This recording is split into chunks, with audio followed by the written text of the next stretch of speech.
Hey everybody, Jim Benton here. Thanks for joining us on the Chorus Daily Briefing. I'm today here with the VP of Sales of Guru, JJ Feroni. Hey JJ, how are you? Jim, I'm doing great. How about yourself? I'm doing well. And where am I finding you in the world today? We are outside of Philadelphia right now. Right on, right on. When are we getting back on planes, JJ? I don't know. I would love to get on a plane sooner than later, I but know. for right now, we're just adjusting to the new normal with a couple of kids at home as well. I love it. Well, same over here. I've been a Guru customer now twice. Just love the product. It must be playing a mission critical role right now as we're all work from home. And I'd love to get your perspective on the work from home and what you're seeing on the Guru side. Awesome, Jim. Thanks for having me. So let me pull up some of the stats that you shared, which we'll share with the group here. Yeah, so I don't think this will surprise anybody, but the world was before COVID was headed in the direction of remote work, work from home being a bit more acceptable than it previously was. And I think if you kind of flip to the next slide there, you'll see that even post COVID, it doesn't feel like this kind of environment is going to go anywhere anytime soon. It feels like the long-term impact of this is going to be felt for many years to come. And in fact, there's some research that shows that 25 to 30% of the workforce is going to be working from home for a couple days a week through the end of 2021. And I think companies are realizing now that they can actually make it work. They can, even though they've been thrust into the work from home situation, employees now are realizing that when they're working from home, they can still be productive in their job. Managers are realizing that they can still manage their team. They can still make them as productive as possible. I think companies are just trying to figure out what does this environment look like? What are the changes that we need to do to either our sales process or whatever internal processes they have? What are the types of coaching, which we'll talk about today, that need to evolve? What does the tech stack look like for this new kind of like work from home acceptable company situation that people are in? JJ, tell me a little bit about the composition of your team. How large is your group? Have you been an office-based group up until COVID? Yeah, so Guru as a whole is about 160 employees. There's about 120 that are in Philadelphia, the Philadelphia area. And there's an office in San Francisco as well. There's about 40 there. The sales team specifically is about 36, I think it's 36 employees. And we have a prospecting team. We call them ADRs. Others call them SDRs. We have two different sales segments. We have a scalable segment, which is focused on a bit more of the transactional side of the business. Companies up to about, we call 350 employees. And then we have a strategic segment that's focused on 300 named accounts, 350 employees plus. And then once the sale has been completed, it transitions over to an account management team, which focuses on expansion. We tend to land into a customer-facing team, a sales or support or success organization. And then often once people understand Guru, they'll expand from there. And then we have RevOps and sales engineering as well. As you've moved your entire group work from home, any surprises or any specific groups within there that have responded better or have had more challenges? We always had a work from home policy where people could work from home one day a week. So I think people were kind of attuned to interacting with work from home employees. I think there's more communication than there was pre-COVID. That communication is done much more asynchronously now, right? Like you're used to being able to communicate and collaborate in a physical environment, and everyone is now adjusting to what is now asynchronous communication. And how can you be more productive? How can you ensure that people have what they need to do their job when they're kind of by themselves? I think the rest of the kind of experiences tend to be driven by like their environment. People that have already set up for work from home. There are some that are not set up for work from home. There are some that have children at home. And Guru as a whole has just tried to take a people first mindset and make sure that our employees are putting themselves where they, in the best mental health that they can be. I love it. Well, from a people first mindset, wanted to get your thoughts on coaching. So one of the stats that we've been pulling this week is just looking at the actions that managers are taking to help coach their teams now that employees are remote.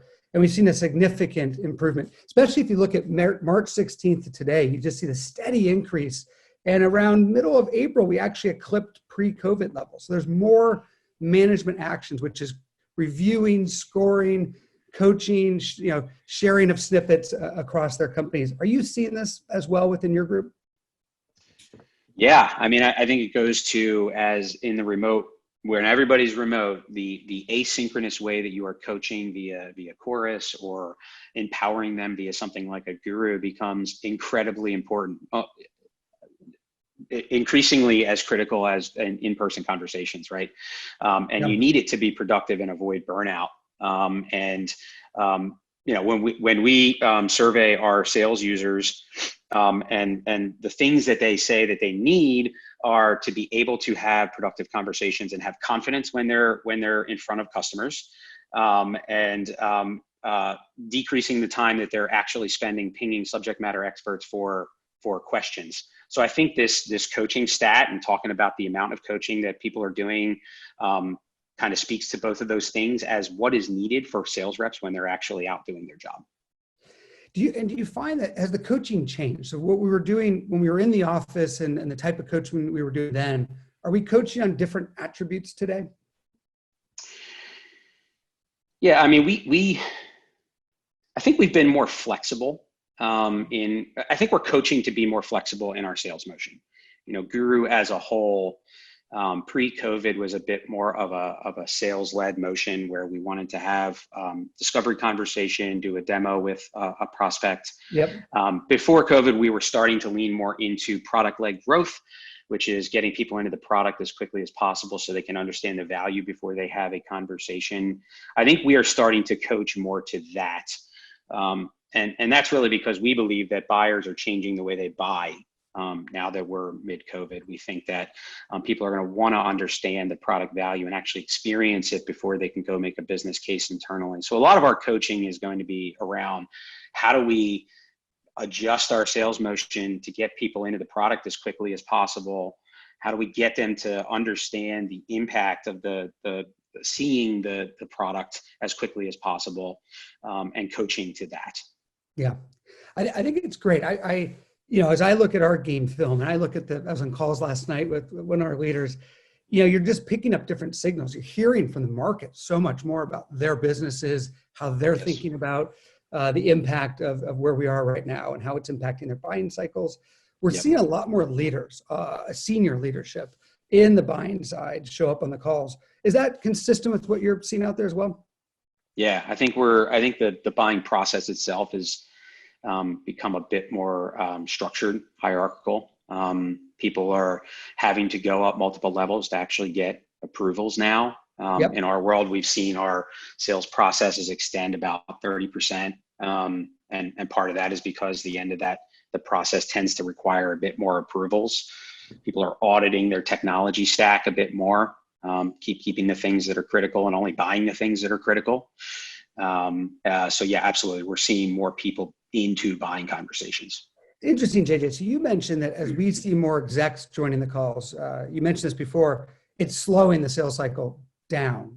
There's a bit more friction is a word I've heard also out there. Is that right? Are you finding that you're seeing kind of more people involved, more critical look at these deals?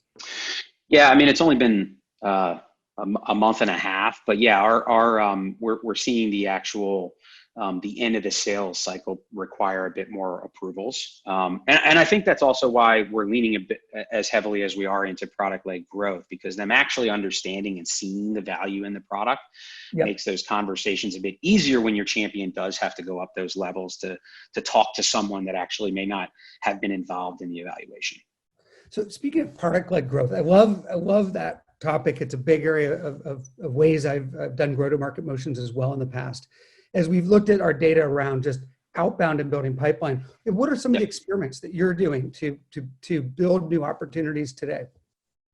Yeah, so our ADR team, the ones that are out there prospecting, they were pre-COVID quoted on meetings held effectively. And I think as we saw we were already headed in this direction, but as we saw the buying process start to shift.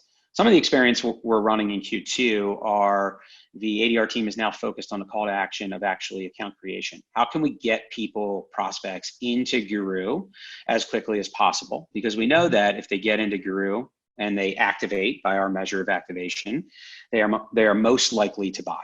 And that we know if they buy, we can over time expand them to other departments. So a lot of the experiments are around creative ways to how can we get them to create an account in Guru? We have a free edition.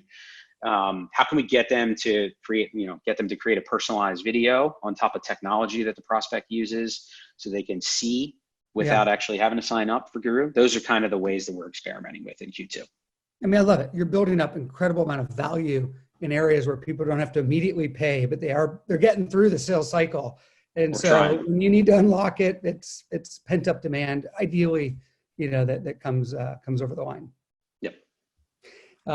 In terms of the, it's one of the stats I heard yesterday from a CRO in the OKR space was around how they're having even BDRs drive webinars and getting attendees and just different motions out there. Are you finding that the effectiveness of your BDRs has been able to maintain, or has there been a significant decrease in their ability to book meetings? I think it's only been for us. Q2 started in early May, so it's a newer experiment. We have some nice wins to point to where we've been able to get people to sign up. I think what we've seen is that it's harder to just in this environment. It's harder to get meetings with people. People are a lot less likely to want to take a meeting, either because they're not buying technology right now, or they are busy adjusting to the work from home environment for us specifically. So like getting people into the product and getting them to understand the value has kind of been the focus for the entire team. And there's been some early wins there. We've heard a lot about the CFO being the new buyer right now, just critical reviewing it.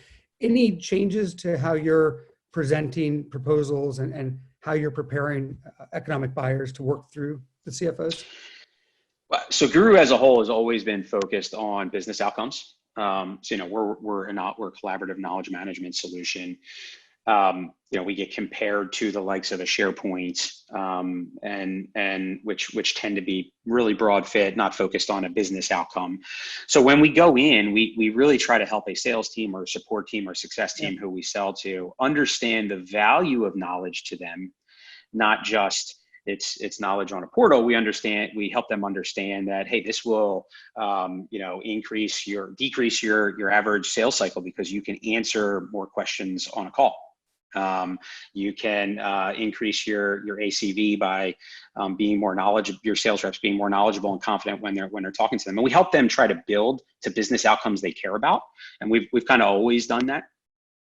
Yeah, it seems like it's as critical as ever right now that to really sharpen the saw on the ROI side. How we present it, how we connect on that. For sure. Are you finding, JJ, that you're being pulled into more of these interactions than you were before? We've seen a lot of increase in stats of just leadership being pulled into the sales motion. I think the creativity in the business proposals that we're putting in front of prospects has increased as we try to be flexible and accounting for ways that people can actually buy software, which tends to increase the my exposure to prospects. And one last area, I wanted to get your thoughts. As we open up around work from home and people moving from offices to home, and maybe we'll get back into offices as we go in a different way. Hopefully. Keeping our teams motivated and maybe more important than motivated, just mental health. Yeah. Keeping the sanity, keeping the fun, keeping the connection. What are some of the things that you're doing and Guru's doing that we could share with others that might be effective?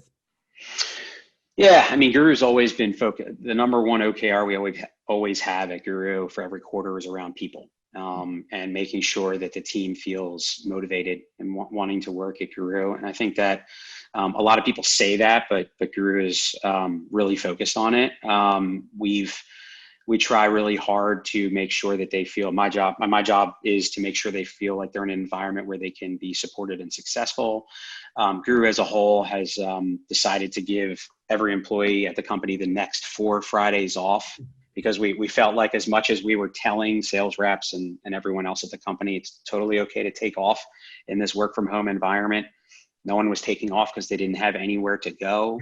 And they felt like they needed to be selling. And we felt like that was putting a stress and strain on people. We could see it and experience it.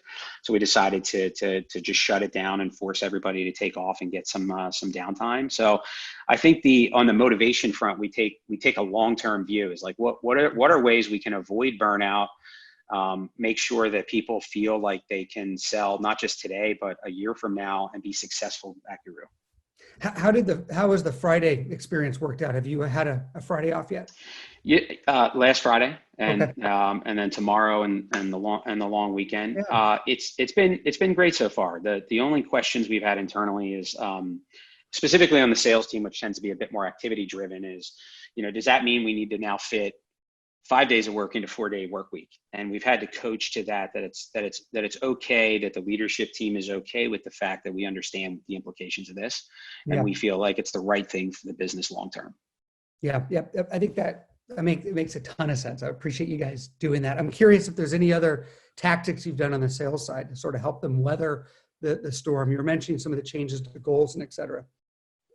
Yeah, so we've created a floor on the variable side so that we're making sure that they're able to pay their bills. Mm-hmm. We've lowered their quota a bit to adjust for the environment, and understanding that sales cycles being started now are probably going to be a bit longer than we would like.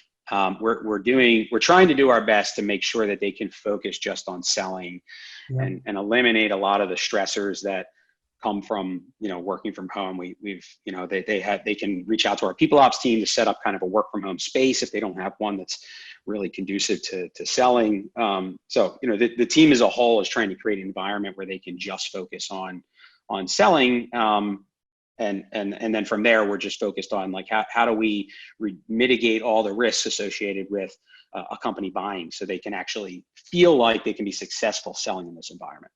Yeah, I love it. Well, look, I love how Guru keeps our team connected and just sharing the knowledge, and the browser plugin is genius. And so I've always appreciated that. Your people first culture shines. I mean, that first OKR, I can hear it just in everything you're talking about. It's showing up with great action. So kudos to you and the team. It's inspiring to the rest of us that are leading teams through this. So thanks for sharing that with everyone. Yeah, absolutely. The only other thing I'll add is Guru definitely helps, right? Like one of the things that we did a survey, but one of the things that tends to lead to frustration and poor employee experience is not being able to find things and being frustrated about having to ping someone for answers. That tends to be kind of like the top 2 things that we hear about from sales reps about what they like about Guru. And I think focusing on whether it's Guru or something like Chorus, focusing on how can you empower your people to be successful is really important in this environment. Making sure they have the right technology, the right coaching, the right knowledge to be able to feel like they have everything they need to be successful with a prospect, I think is more important now than it ever was. The tools are out there. So you're right. It's just amazing putting them together, and the productivity can come. And look, I appreciate the focus on people. And JJ, wish you a great rest of Thursday. Thanks for joining us today. Yeah, Jim, thanks for having me. I appreciate it. Cheers.